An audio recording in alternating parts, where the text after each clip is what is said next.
Hi, and welcome back to all new and returning viewers. Today, it was really nice out, so I thought I would show you some of my magnolia blooms in my backyard and a little bit of the garden. These are snow peas in the height of their harvest. And some cute little purple flowers that are just in the grass. I thought they were adorable, and sometimes they're hard to see. So I had this accumulation of dye stock going on, so I decided it was time to use it up. Usually what I'll do is I'll just pick a base and just have that and see what kind of colors show up, and then they go into the shop as unique colorways. So this is the tools that I'll be using, just some gloves, a spoon that's dedicated for dyeing, and measuring spoons that are dedicated for dyeing, and some paper towels that I usually just have laying right next to the pot so that I don't make a mess. And then there's the pot that I use for small batch dyeing. That's when I'm doing 2 to 3, sometimes 4 skeins at a time. That pot is the perfect size.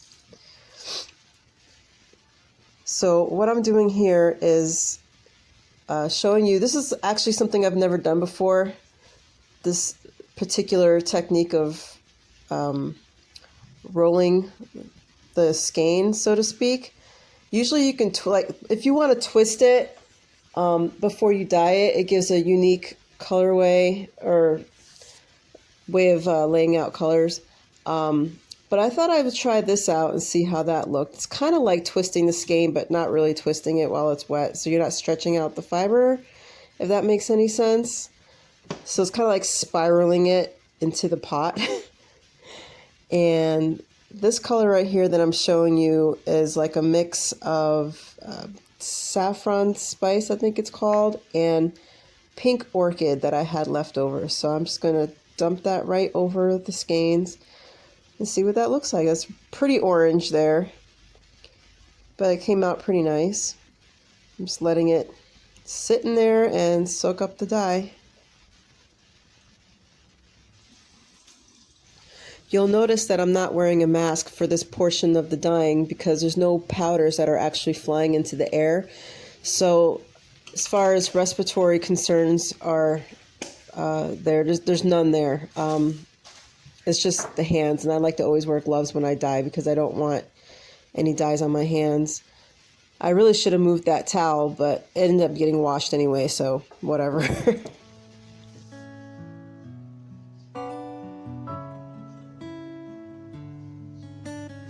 Also, you'll notice throughout the video that I'm turning on and turning off the heat. I don't like to keep a consistent heat going on with my dyeing.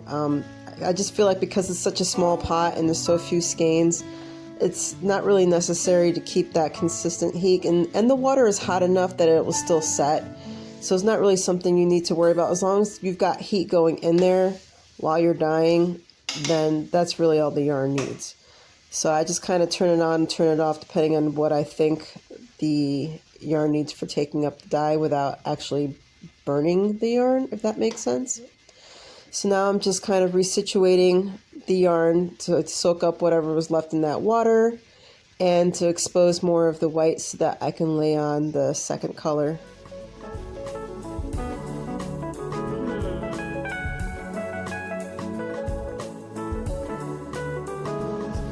So here I'm trying to decide between a solid pink orchid and some mix that I think of deep purple and some kind of pink, and I really don't remember what it was. I don't label any of these because I'm just throwing it in the pot and see what happens. So I don't think it's necessary really to dye any of the ones that are in the glass jars. So I'm just pouring the pink orchid one over the top, and it came out really nice, I thought. And then I like that some of it goes into the water so that it kind of bleeds into those white parts and gives it like a pastel kind of look. And I'm just going off screen and rinsing out whatever is left in the glass jars just to give it a little bit more, get rid of some of that dye that's in there, basically.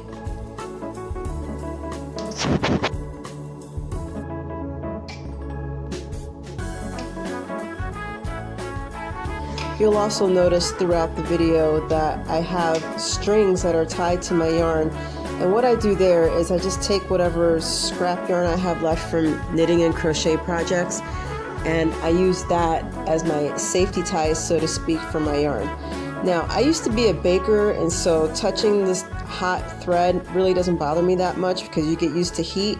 It's not something I would recommend, so total disclaimer here, that's something I do. I wouldn't recommend that you do it, but you do you.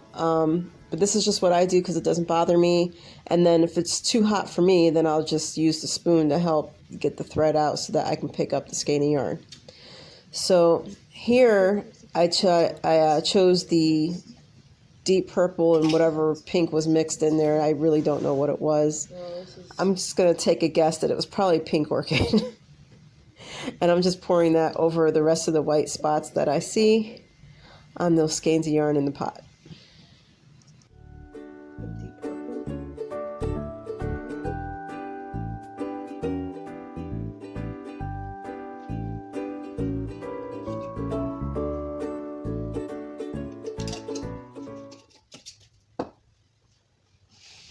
Sometimes when you have dye stock that's sat around for a while, you'll get some bits that congeal on the bottom. That's what I'm pointing out here. It doesn't do anything. It doesn't really break down. It just kind of sits there and floats in the water, and then you can just wash it off later or pick it out and throw it away. It's like hard. Well, it's not hard. It's just a solidified piece of whatever was in the dye, and it just sits there. It doesn't do anything.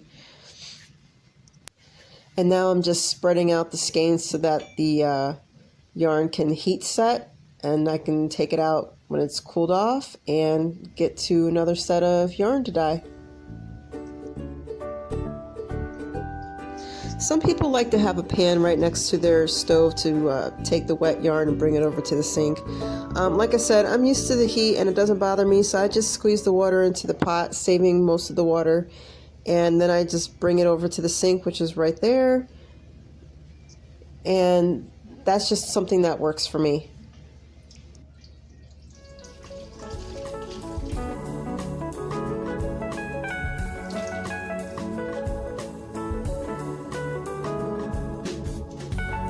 Now, because those 2 skeins of yarn pretty much ate up all the citrus that was in that water, I'm putting a fresh amount of citric acid, just a tablespoon, into the water that I have into that pot for the next set of yarn. I also do a citrus soak with my yarn. You don't have to, but that's just something I do. And again, I'm bringing in that twisted, spirally method into the pot. I decided that it's probably just easier for me to do it this way than to bring it in with my hands with the yarn already spiraled in my hands. If that makes any sense. It's just easier to spiral it into the pot. It's the same thing. You're going to get the same effect. It doesn't matter. Let's see.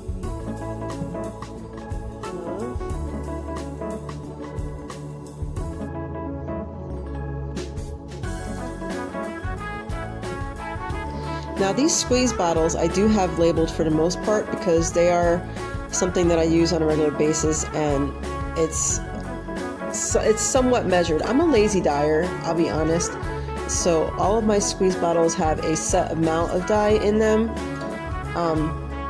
and so because of that I like to label those because I use those for several different colorways in the shop. This particular glass jar has some sapphire blue that was left over, and so I'm going to use that up. Just pour that over like I did before with the last set with the orange and the pink.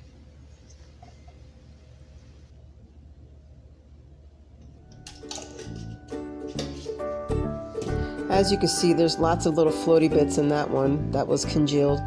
I don't know how long that dye was sitting there, but like I said, once I get a certain amount accumulated, I like to use that up so that if I have anything in the future, I have my jars already set and ready to save any dye.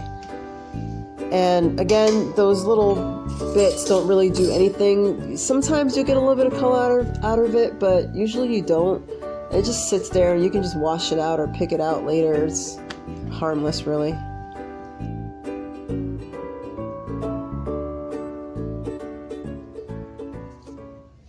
So now I'm going to go in with my aqua color and squeeze in some color on top of my skeins. I was going to take off the cap and just pour it over, but then I decided that I think I want to reuse this color for a future colorway, so I'm just going to use up some of what's in the bottle, and I did that with all the other bottles as well, just because they are a set amount in there and I can use it for other things, but I don't want it to sit on the shelf for a really long time, so might as well use at least half of it onto these one-of-a-kind colorways.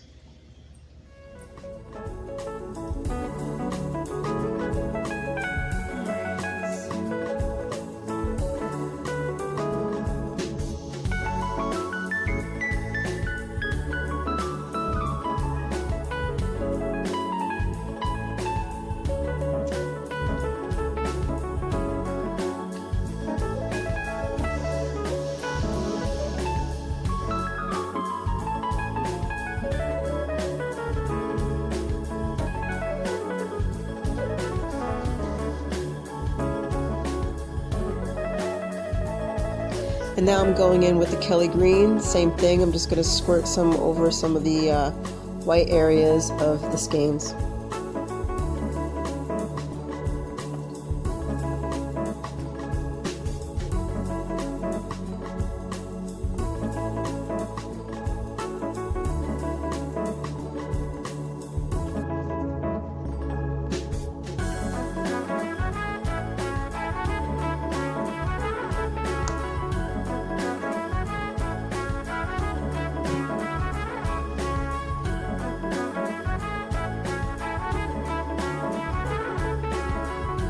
I should also mention that I like to wear ratty clothes while I'm dyeing, because if I make a mistake, which doesn't usually happen, but if I get any dye powders or any dye onto my clothing, I'm not worried about it. It's pretty much the same clothing that you'll see if you're looking at any of my home reno videos. I like to wear dumpy clothes because, you know, it's better than wearing good clothes and getting them ruined and then having to go buy new ones.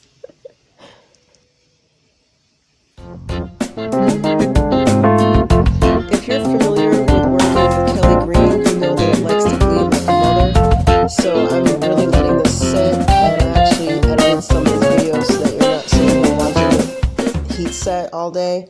I was really making sure that a lot of that color was soaked up before I moved on to the next color, because, you know, too much bleeding of anything just turns stuff brown. I mean, unless that's what you're going for, that's not what I was going for. So I'm just making sure that most of that color sets before I go ahead and rearrange the yarn so I can get the next color on.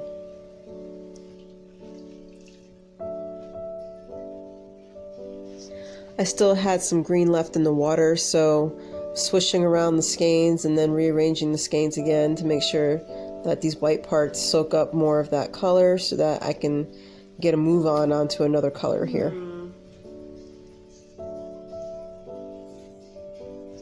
And here I'm struggling because for some reason I didn't label that bottle, but it looks to be deep purple, so that's what I'm going with.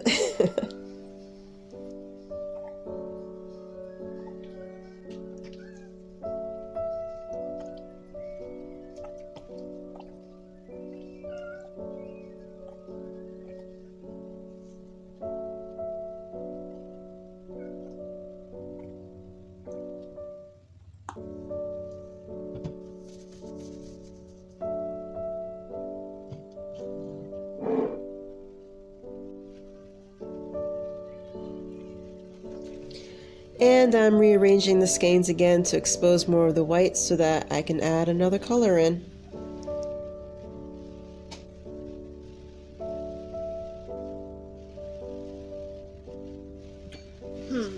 I had another jar of the sapphire blue, so I decided to go ahead and empty this one out, pouring it on top of the exposed white parts of the yarn.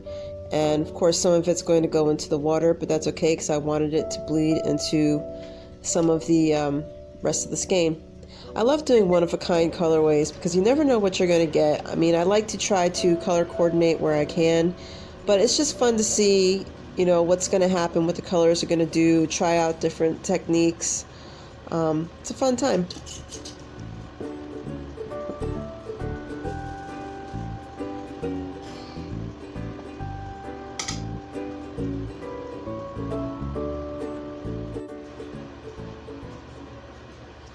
Here I was getting ready to lay out the skeins so that all of the yarn can heat set, and then I sat back and looked at the color and I'm like, I think this needs something else. So you'll see me sitting there looking at it, or standing there looking at it for a second, pondering, and then I reached for the silver gray, I believe it was, just to fill in some more of that white space, and I think that definitely finished off the skein and it looked really beautiful in the end.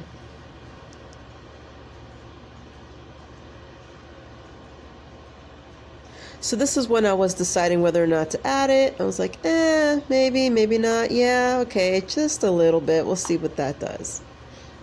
I think it was a good decision.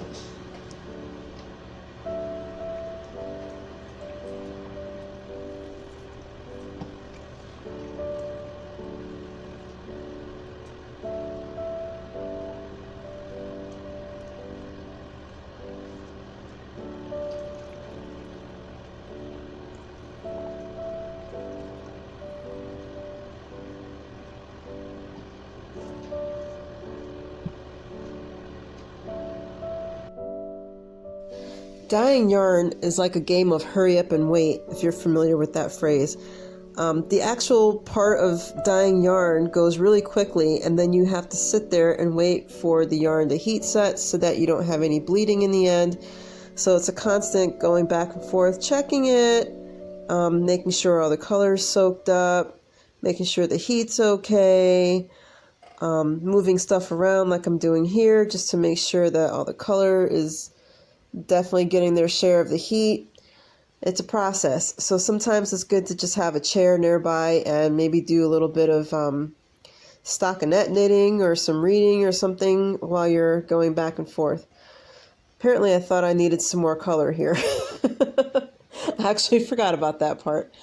But yeah, that's the process of yarn dyeing. It's just going back and forth and waiting for the yarn to heat set.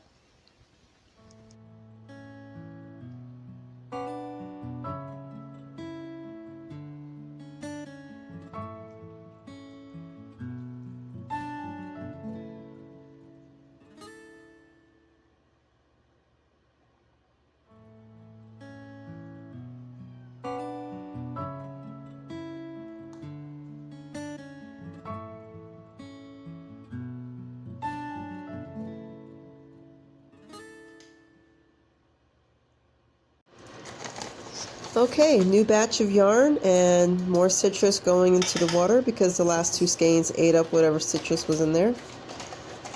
Citric acid, not citrus.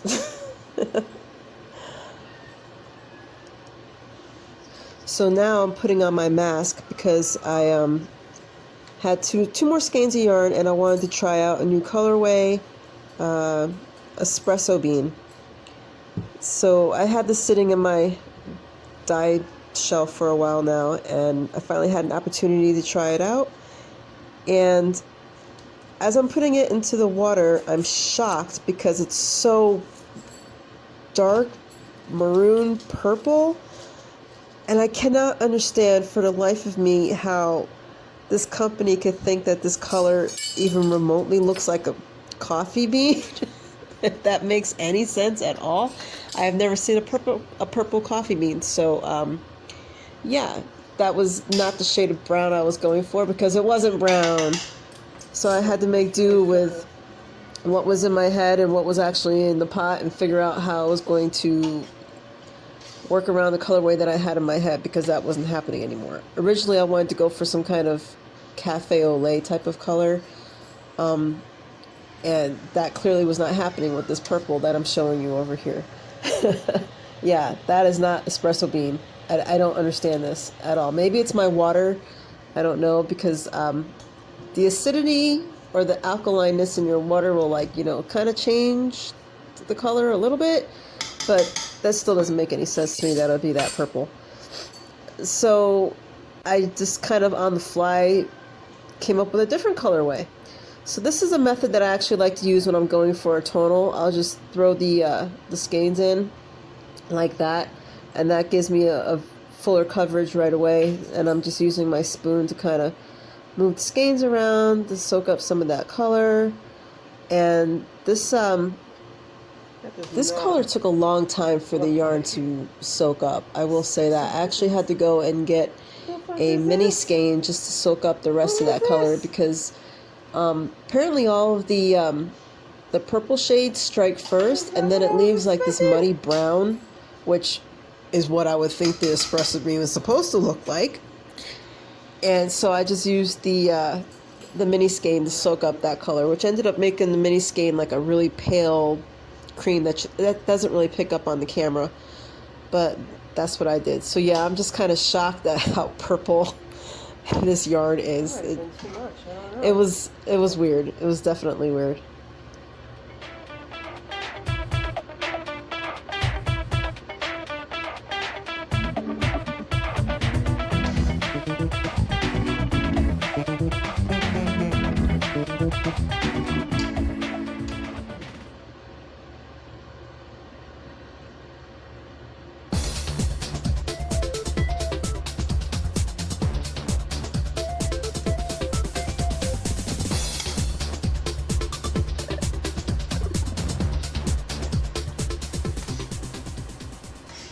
So some time has gone by, and as you can see, there's that muddy brown I was talking about that I was expecting the original color to actually look like. And it was at this point, I believe, that I went and got my mini skein to soak up that brown, because I had a feeling that the yarn was not going to set with how saturated this dye was.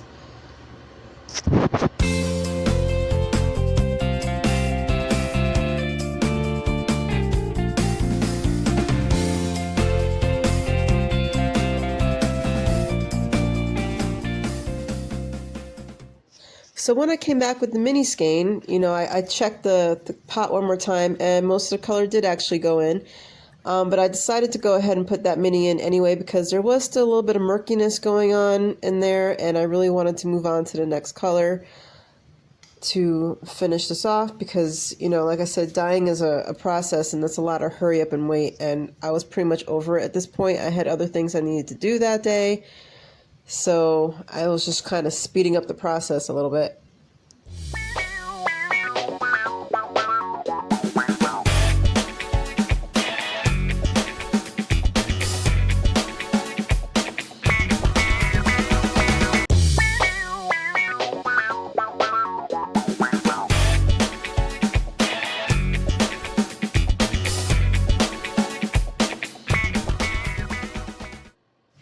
What I'm doing here is just swishing around the mini skein and trying to pick up whatever dye was on the side of the pot because it was accumulating from all the previous sessions for this day.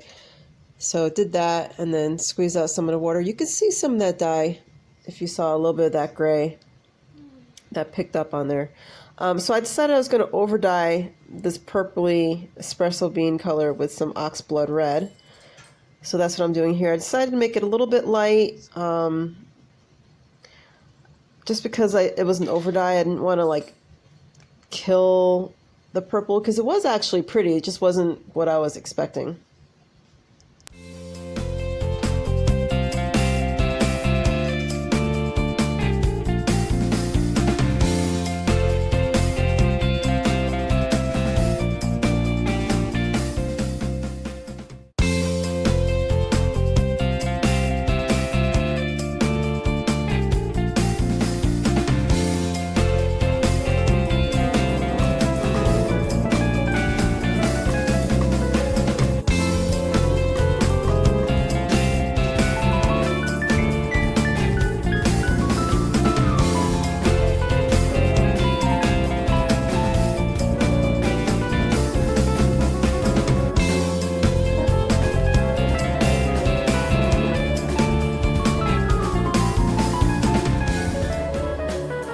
There was just a little bit of color left over in the pot, so I decided to bring back that mini skein just to soak that up and then let the yarn heat set.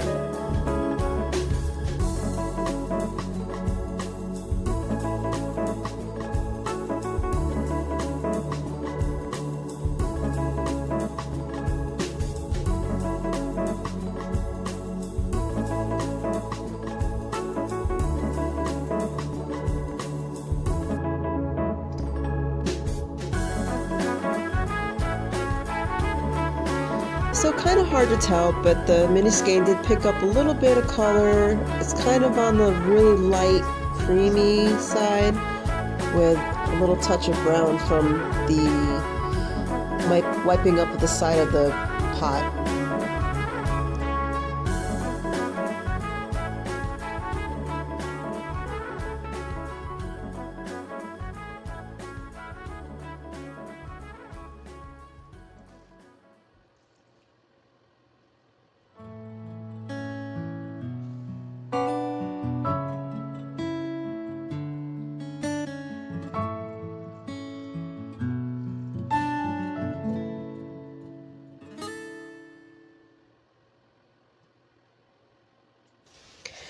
As for cleanup, I've found that a general all-purpose cleaner does really well. I use Mrs. Meyer's myself. You could probably use anything you want, and it should work just as fine.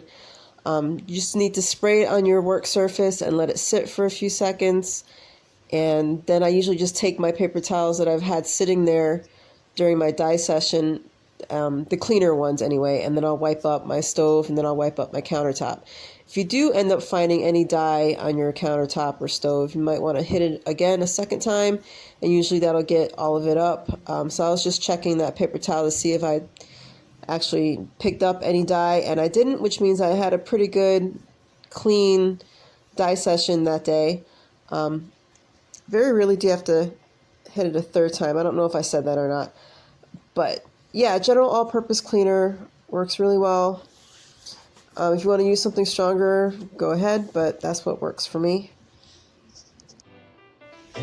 Here are the results of my dye session. I think the skeins came out quite beautiful. I'm going to be keeping the espresso bean one just because I might end up making that a future colorway in the shop. And speaking of the shop, the 3 colorways that were dyed in this video will be available under the category Unique Colorways in my Etsy shop, Apple Crafts Fine Yarn. I'll talk to you later. Bye.